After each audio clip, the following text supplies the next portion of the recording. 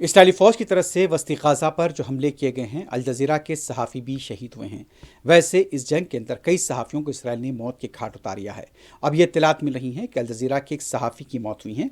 जो इत्तलात हैं कि वस्ती गाज़ा के नुसरत कैंप पर बमबारी से ड्यूटी पर मौजूद खतरी चैनल अल जज़ीरा के कैमरामैन यहाँ पर अहमद अल लूह शहीद हो गए हैं।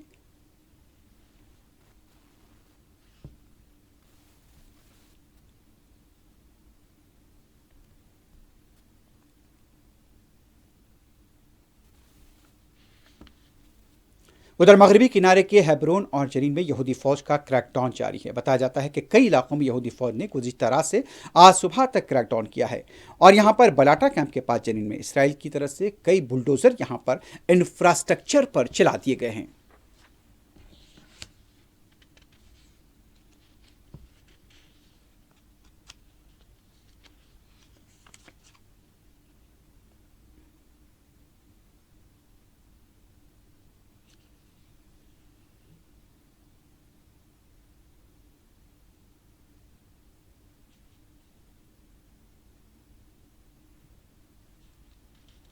शाम के तरतूस के इलाके पर बताया गया है कि इसराइली फ़ौज की तरफ से बमबारी की गई है।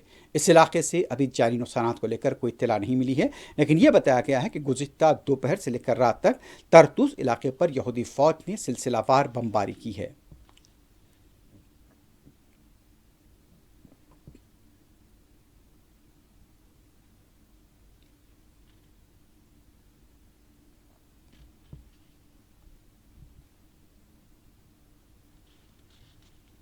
शाम में बशर अल असद के खिलाफ हुई बगावत की क़यादत करने वाले अहमद अल शर्रा अहमद अल जुलानी ने कहा है कि अब यहाँ पर किसी को हथियार यहाँ पर नहीं रखा जाएगा किसी के हाथ में, और जबरन किसी की फ़ौज में भर्ती नहीं होगी। उनका यह भी कहना था कि यहाँ पर तमाम मुसल्ह ग्रुपों को तहलील कर दिया जाएगा और तमाम रियासत के हाथ में कोई हथियार नहीं होगा। शाम में अब जबरी भर्ती नहीं होगी। उन्होंने इस बात की भी तस्दीक की कि शाम में तनख्वाहों में 400% इजाफा करने के लिए काम का मुताला किया जा रहा है।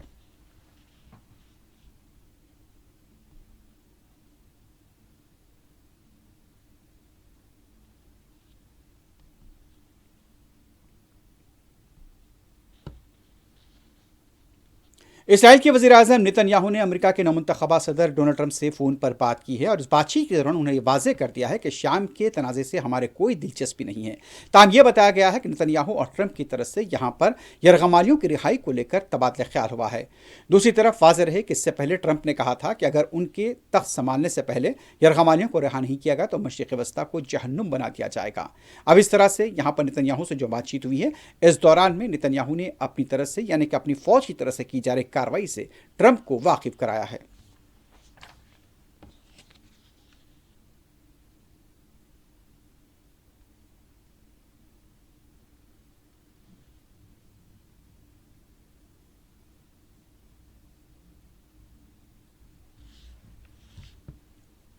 एक तरफ इसराइल की तरफ से कई मकामात पर हमले किए जा रहे हैं तो दूसरी तरफ शाम के गोलान के इलाके में यहूदी बस्तियों की तामीर के एक नए मंसूबे को खतियत दे दी गई है।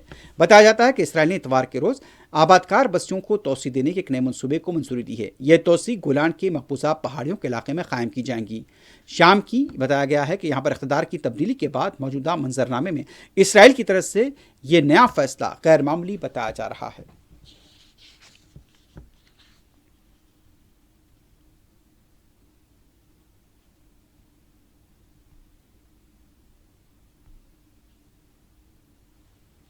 क़तर की वज़ारत ख़ारजा की तरफ से ये कहा जा रहा है कि शाम के हालात का जायज़ा लिया जा रहा है और बहुत जल्द शाम में क़तर के सिफारतखाने को खोल दिया जाएगा।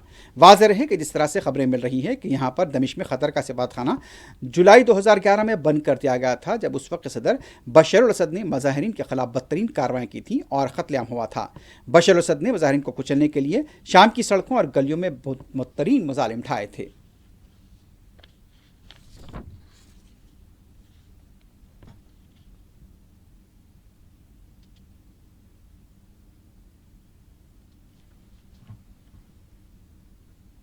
गाजा के फ़लस्तीनियों पर जिस तरह से इसराइल जुल्म कर रहा है उसको लेकर आयरलैंड की हुकूमत की तरफ से यहाँ पर इसराइल को मजम्मत का निशाना बनाया गया था। अब क्या था, उसके बाद इसराइल के वज़ीर-ए-आज़म नेतन्याहू की इंतज़ामिया ने फैसला किया कि आयरलैंड के डबलिन में कायम इसराइल के सिफारतखाने को बंद कर दिया जाएगा। इससे पहले भी कई ऐसे मालिक थे जिन्होंने इसराइल को लेकर इस पर तनकीदें की थी, लेकिन ख़ास तौर पर आयरलैंड के अंदर इसराइल ने अपना सिफारतखाना बंद करने का फैसला किया है।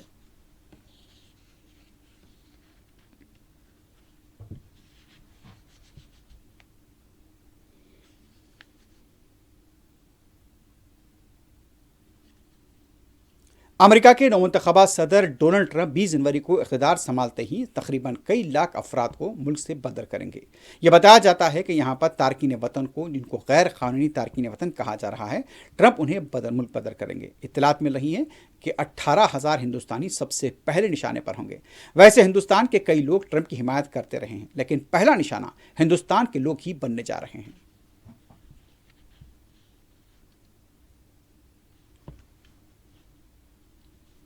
गाजा पट्टी पर जारी यहूदी जारियत के खिलाफ दुनिया भर में इसराइल के खिलाफ मुजाहरे जारी हैं। स्विट्जरलैंड के शहर जेनीवा में एक बार फिर आवाम की तरफ से इसराइली जारियत को लेकर एहतजाज किया गया। लोग अपने हाथों में प्लेकार्ड्स भी थामे हुए थे।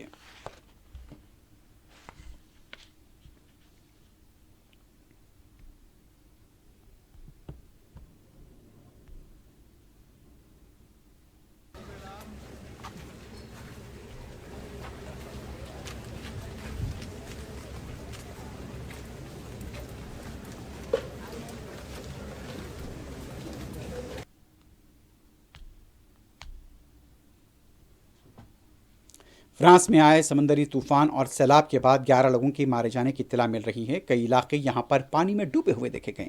बचाव और राहत कार्य के काम जारी हैं। तूफान चीडो की तरफ से गैरमामूली तबाही हुई मुख्तलिफ हादसों में 11 लोग हलाक हो गए हैं। 220 किलोमीटर हवाओं से दरख्त वहां पर उखड़ गए हैं। घरों की छतें उड़ गई हैं। सरकारी इमारतों, हॉस्पिटल्स और सैकड़ों खंबे, मकानात और यहाँ पर दरख्तों के गिरने से गाड़ियों को नुकसान हुआ है। यहाँ तक कि हॉस्पिटल्स में भी पानी जमा देखा गया है। बचाव और राहत कार्य के कामों में तेजी देखी जा रही है।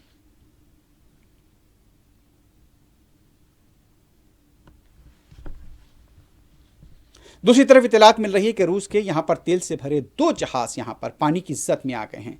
बताया जाता है कि यहाँ पर समंदरी तूफान की जद में आए हैं और एक टैंकर 2 हिस्सों में तकसीम होगा। इससे तेल का पूरा यहाँ पर रिसाव हो रहा है।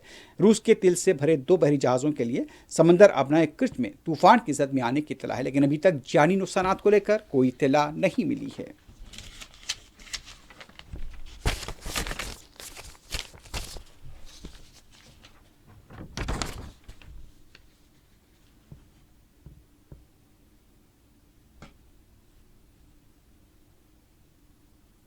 आखिर में सुर्खियों पर एक बार नजर डालते हैं।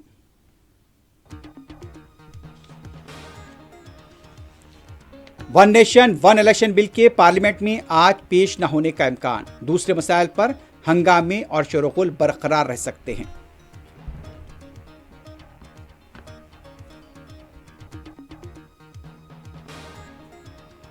बांग्लादेश 1971 जंग की कामयाबी की याद, मुल्क भर में शहीद फौजियों को खराज।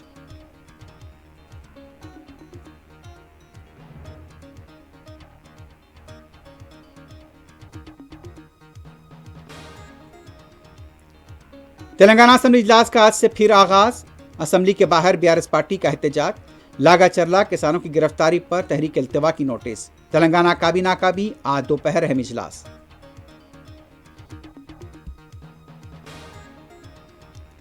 पद्मश्री पद्म भूषण उस्ताद जाकिर हुसैन का इंतकाल, सियासी व अवामी शख्सियतों का खराज।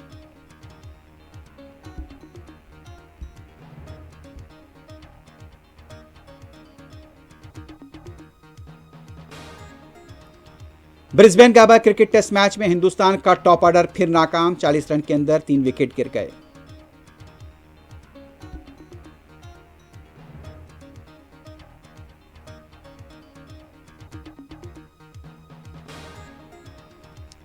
गजा पट्टी के स्कूल्स पर फिर बमबारी, 60 से ज्यादा शहीद। अल जजीरा के सहाफी भी जाँ बहक।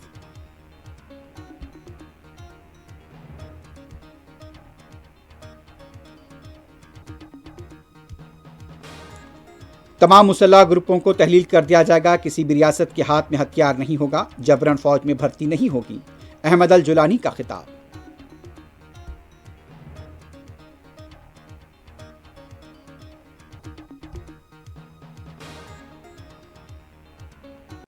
शाम के तनाज़े से हमें कोई दिलचस्पी नहीं, नेतन्याहू का वजाहत। इसराइल ने आयरलैंड में अपना सिफारतखाना बंद करने का किया ऐलान।